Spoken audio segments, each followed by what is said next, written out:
What do the numbers mean?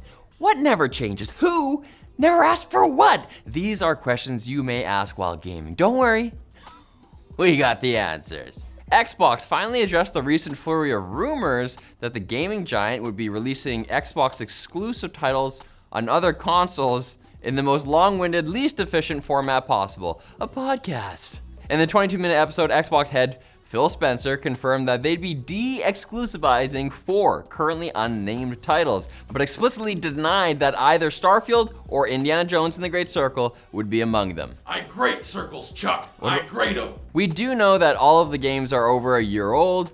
They're mostly smaller titles, and at least a few of them are what Sir Philip Spencer characterized as community-driven games that have reached their full potential on Xbox and PC.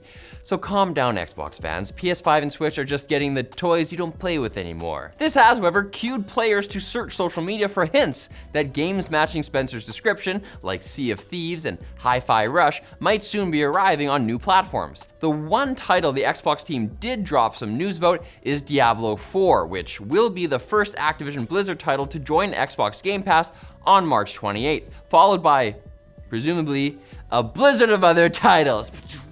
No, I won't apologize.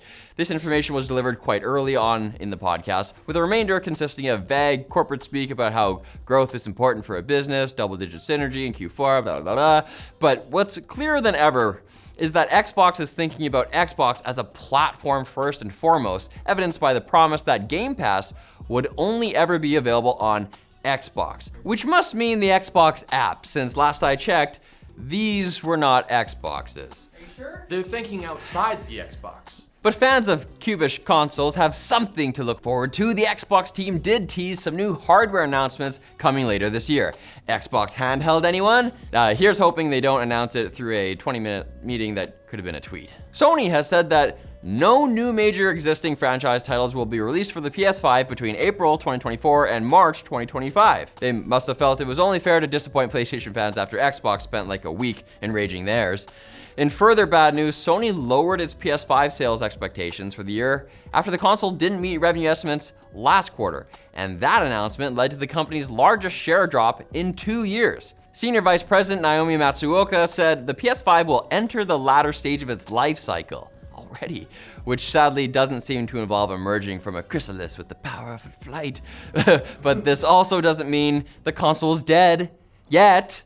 While no major existing franchise titles are incoming, rumors state a new Astro Bot game is slated for later this year, and at least one major title, Death Stranding 2, Death, 2 Stranding, will be released on the console next year, just after March 2025, based on Sony's own report. Having said that, this may point to the eventual release of the PlayStation 6, especially since Nintendo and Microsoft are both expected to release new hardware in time for this holiday season.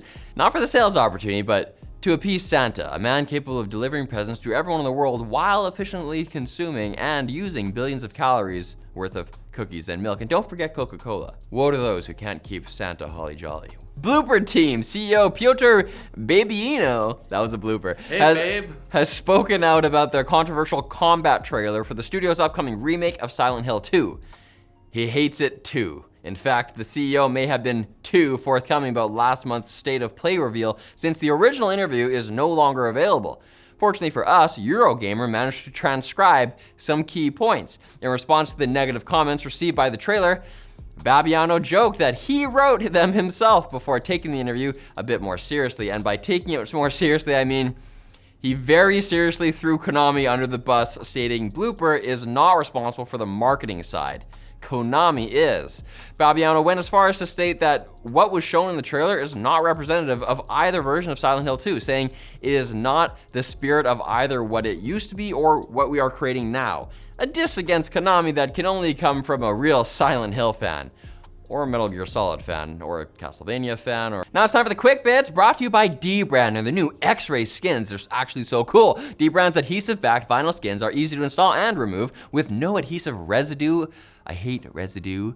So they're low commitment, the best kind of commitment. Do you have a wife? These, not for long, these aren't stock images or stolen assets. Dbrand literally hauled a bunch of devices to a science lab and got scientists to use real science machines to create authentic scans, then faithfully reproduce those scans on high quality prints. X-ray comes in both light and dark mode variants, we know which one's right, but for just you, and over a limited time, Dbrand is offering the 2 for the price of 1. And if you want to make that deal even sweeter, just head on over to mybossisveryshort.com and enter the code GAMELINK to get 10% off your entire purchase. And yes, I am substantially taller than Linus, despite what Reddit says. I remember my first quick bit. June 10th, 1994, I killed my parents and my Pop-Pop and Gam Gam. I've been hunting it down ever since, getting closer every episode. One day, I will avenge Gam Gam! And the other people. A competitive multiplayer fighting title set in the Avatar The Last Airbender universe, the better of the Avatar universes, was announced by gaming company Maximum Entertainment. Oh, it's a threat. It's a threat. If you've never heard of them, they do have some experience in their genre. Their in-development 2v2 fighting game Diesel Legacy, The Brazen Age, just had its second playtest last month. They also own the studio behind Them's Fightin' Her. This is Them's Fightin' Herds? Yep. What the f is this?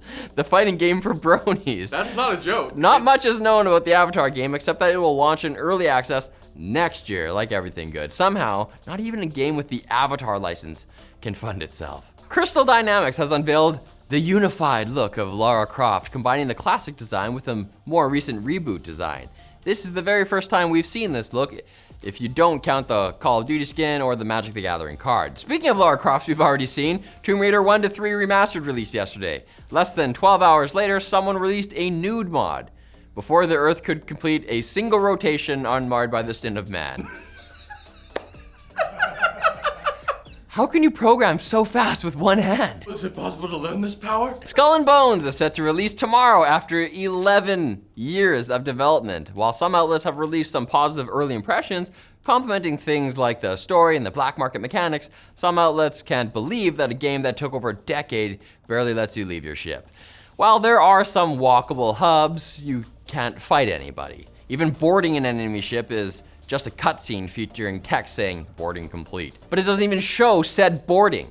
Man, I can't wait for Sea of Thieves multi-platform release. Star Wars: The Old Republic is receiving a new update, as revealed in a live stream hosted by Broadsword, who took over from BioWare. The new update will allow players to build a stronghold in Chiss space and adds a new feature to make room for Kiss space. That's right. SWTOR is getting dedicated date night scenes for some romanceable characters, so you can spend quality time with a virtual loved one without all the baggage of having to save the galaxy.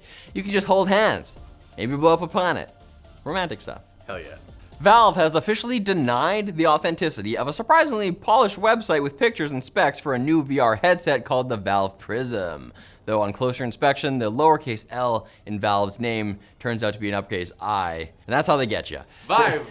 The Prism spec sheet claims a ludicrous 32 gigabytes of onboard RAM, a higher per eye resolution than the Vision Pro, and both IR-based eye tracking and 50-point lips, jaw, teeth, and tongue tracking. The fake site's inspiration seems to come from December's Midwest Fur Fest, where someone was passing out promotional stickers for the Valve Deckard, supposedly coming out on February 14th, which was yesterday. So happy Valentine's Day to whoever spent the last 2 months on an elaborate inside joke that fewer than 16,000 people on the entire planet could possibly understand. But what you must understand is how important it is that you come back on Tuesday for more gaming news. What if something happens to your favorite game and you're forced to consider starting one of the 300 unplayed games you own? I don't want to know.